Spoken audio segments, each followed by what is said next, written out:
Okay. சென்டரா இருக்கும், இந்த பாதியா இருக்கும். சென்டரா இருந்தாலும் பாதி இருக்கிற வயிற்று தானே சாப்பிட போறேன். இல்லப்பா, சென்டரா இருக்கா சொல்ல கட் பண்ணாம வரும். சென்டர் இப்படி பாதியா இருக்கா, பாதி பேர் சொல்ல கட் ஆகும். எப்படி கட் பண்ணா சொல்ல கட் ஆகாத இருக்கும், அப்படி கட் பண்ணு.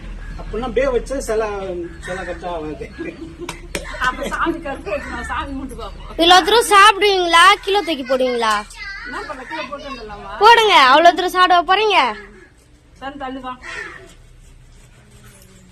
ஈச்சமா ரொம்ப வருஷம் ஆயிடுச்சு, ஒரு 20 வருஷம் ஆயிடுச்சுமா சாப்பிட்டே. ரொம்ப வருஷம் ஆயிடுச்சு. நீ ஈச்சமா குடிச்சீங்க, ரொம்ப நன்றி. கை இருக்கு. என்னப்பா நல்லா கொழுத்து கொடுத்தேன். எடுத்து வச்சோன்னு அப்படியே திக்கா பழத்தை கட் பண்ணவும் இல்லையா? கட்சி சரியில்லையோ? கம்மு போட்டு ஒட்டு இருப்பாங்கப்பா. என்ன இது பழம் இல்லையா? கொட்டு பழத்துல